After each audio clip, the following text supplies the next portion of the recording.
Hello, lovelies. Welcome back to the channel. It is your girl, Just Lovely.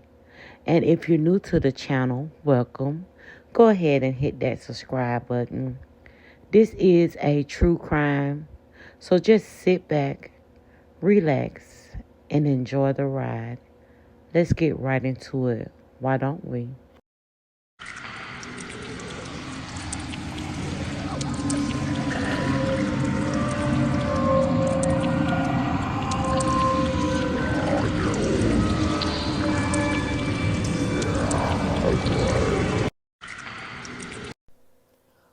On April 18th, 1975, Jarmecca Yvonne Whitehead was born inside a prison. She was born in a prison because her mother was incarcerated due to drug possession. Immediately, her grandmother, Della Frazier, got custody of Nikki and raised her up into adulthood. Now, Nikki had a very troubled childhood. Nikki was breaking curfew, hanging out, going to clubs, smoking and drinking. And she became pregnant at the age of 17 with her twin daughters, who she named Jazz Maya, who she called Jazz, and Taz Maya, that she called Taz. When the twins was born, Nikki was in and out of the house with them for the next 12 years. They would see their mother on occasion. Nikki was a known hairstylist up and down Candler and Glenwood roads. Everybody in Decatur knew of Nikki. Nikki was a very popular and determined young lady. Her goal was to have a very successful life, and she wanted to bring her children into the fold. And when they turned 13, she moved them straight to Conyers, Georgia, out of their grandmother's house. She kept them in their dance and music classes. The girls were straight A students, very intelligent young ladies, and they also had hopes of them going to Harvard one day. But their path to success was dramatically diverted when the girls started going to high school. You see, Taz and Jazz, they were bitter and they resented their mother's discipline.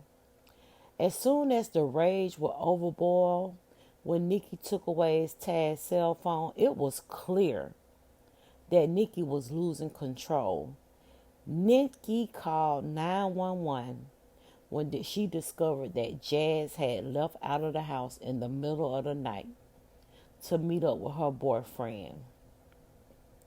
And this is how that call went. Let's listen. Here's 911. Where's your emergency? I just woke up and my daughter is gone at the house. How old is your daughter? Oh, Lord, 13.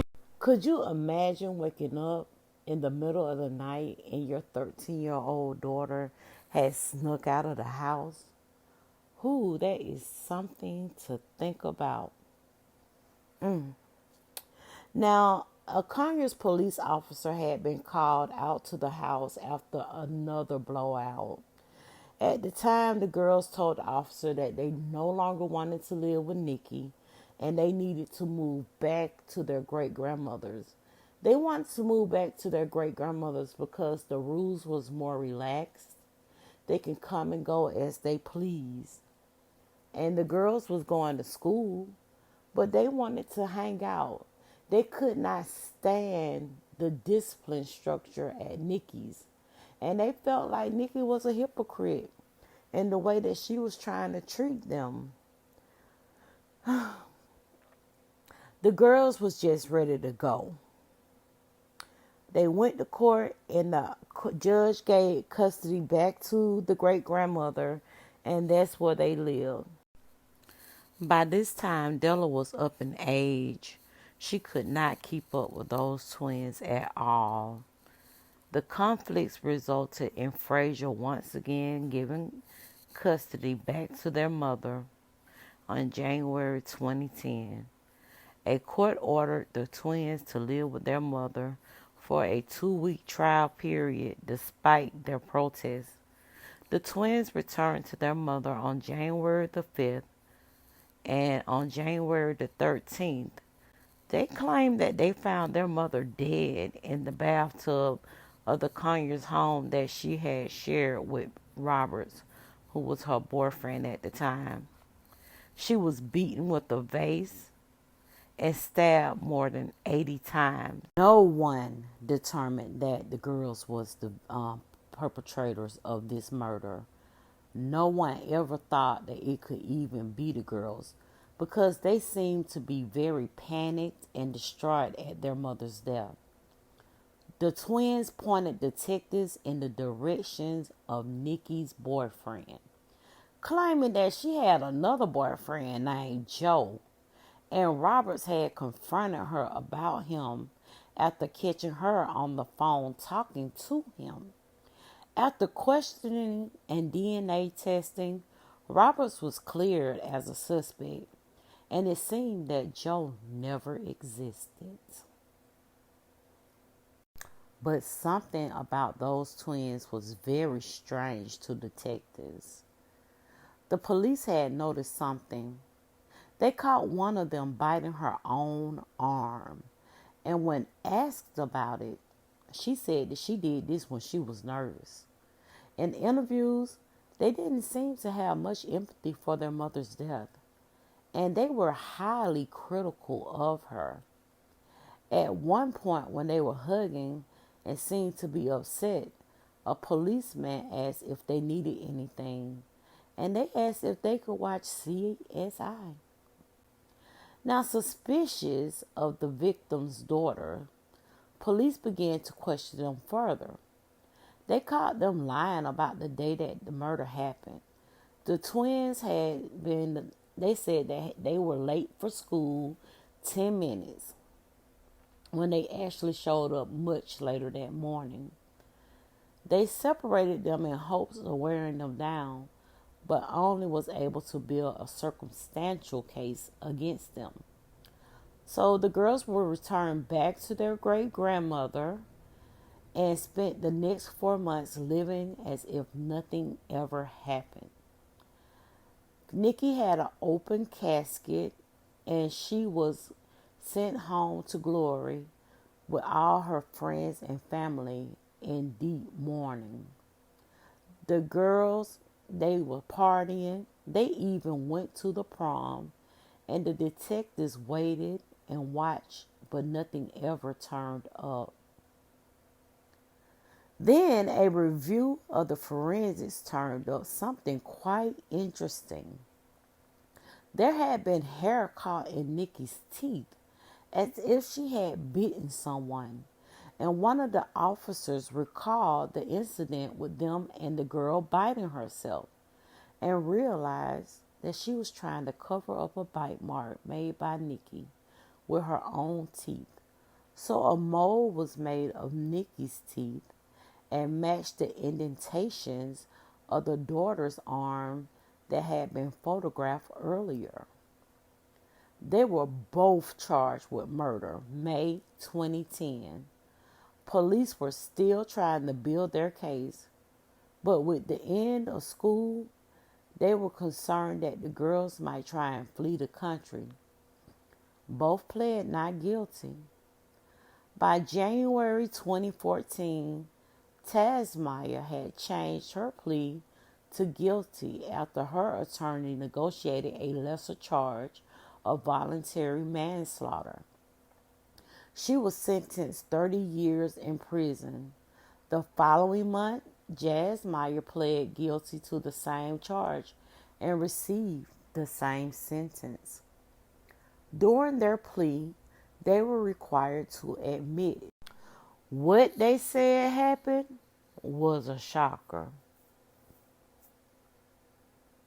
Now listen at this. They claimed they had been up until 2 or 3 in the morning and didn't want to get out of bed when their mother came to wake them.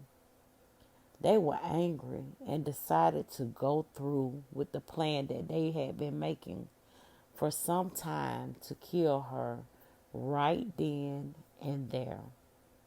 So they killed their mother, cleaned up the crime scene, and went to school so that they could claim that they had an alibi. Detectives even found a journal that they both wrote in, and it cataloged some of the plans that they had been working on for a while. They took turns writing in how much they hated their mother and had to get rid of her soon. But instead, they had been enraged and just went ahead with the things that they did this morning. They attacked their mother. Then there was a bloody path outside the home that looked as if Nikki was trying to get away at some point when the fight had begun to escalate. But they drug her back in the house. It appears that she even made it to the neighbor's house. A man next door had told the police that he recalled someone yelling outside and that the doorbell rang. But when he got out of bed to see what was going on, no one was there. The girls apparently pulled her away and forced her back into the home. Once the girl had their mother back in the house, they smashed a vase over her head and began stabbing her with kitchen knives. They drug her into the tub and left her for dead. Now, I watched a lot of interviews when it came to the twins and when I was doing my research. From birth until the day that they actually went to prison, the girls was inseparable. The girls spoke their own language. They would finish each other's sentences. They would be together every day, all day. You see, they wrote in the same journal. They plotted on how they were going to kill their mother together. I saw something where her friend actually wrote a book. And her friend, Nikki's friend, she wrote this book. And she was saying that off the rip, when the girls lied and told the officers that they came home and found Nikki in the tub dead. And they tried to put it on Joe and Mr. Roberts, that she knew they were lying. Nikki had been communicating with her friends and family on all the trouble that the girls was giving them. When she first took those girls home with her, when she moved them from the grandmother's house, the reason why they went back to the grandmother is because they were plotting and scheming on how to get back. So they were trying their best to make Nikki send them back to their grandmother. Their whole goal was to be able to be free and live the way that they wanted to live. If you know anything about Conyers and Decatur, it's a 20-minute ride, but there's no public transportation in Conyers. If you do something, you're going to do it on foot, or your parents are going to take you. I mean, it's very isolated, but it is a part of the metro Atlanta area. I say once outside of 285, it's too far for me. And that is outside of 285. So I can definitely understand where the twins are coming from. I mean, you grew up in an area where you can get on the MARTA bus, which is the public transportation, go anywhere you wanted to go. Your friends could just pull up because you're familiar with the community. You know everybody. But Nikki had other plans for her daughters. She moved them into a very nice suburb area in a very nice subdivision. And the girls did not want that lifestyle. They rather live with the grandmother. It was times where they would beat Nikki up. Nikki called 911 to get some assistance, and the police will come out and they'll act innocent, like, oh, she's beating us. but they don't have a hair out of place, and Nikki looking wild because they done beat the brakes off of her. And the courts actually sent them back with the great grandmother. The great grandmother actually was taking them in, but she had no control over them. Think about it. By now, she's elderly. She's raised her own children. She's raised Nikki up to a certain age. And now she got these new teenagers. And they were running over her too. If she told them they couldn't do nothing, they had a whole lot of mouth. They got smart. They cursed her out. And she just throw her hands up and let them go do what they want to do. And I believe that's the same way Nikki treated her too. You know, I feel like it's a learned behavior. They saw the way Nikki treated grandma, so they were going to do the same thing. And I definitely understand. Nikki actually was a hairstylist that worked in some of the salons where my hairstylist worked at. And I could see how she wanted nothing but the best for herself. And she was going for it by any means necessary. Nikki was a very quiet person. I didn't know her personally. I never hung out with her. I never went out to the clubs or anything with her. If we were all together in the clubs, it was because I was with somebody that she knew and vice versa. But no, I was never friends with Nikki. Actually, when this happened, I went to the salon to get my hair done, and I was, telling everybody, "Hey, how y'all doing? How you doing?" And I was like, "Dang, what Nikki at?" And they were like, "Girl, you didn't hear?" And when they told me, I was shocked because first of all, I didn't even know she had any children. See, I mean, I didn't even know she had children. And it was because they lived with the grandmother. It wasn't like they had a real mother-daughter relationship. And then you go get them and then you try to inflict all this strict parenting on them. It's not her fault that they killed them. But I guess you could say the apple don't fall too far from the tree. She wanted the best for them, but they said no, they didn't want it. The girls were finally separated. They were sent to Pulaski. One was sent to Pulaski State Prison, which is operated by the Georgia Department of Corrections, and that will be Tasmaya. And Jasmine was sent to Arundel State Prison. Now, despite them being charged 30 years in prison, they're both still in prison. Their maximum release date is May 13th, 2040.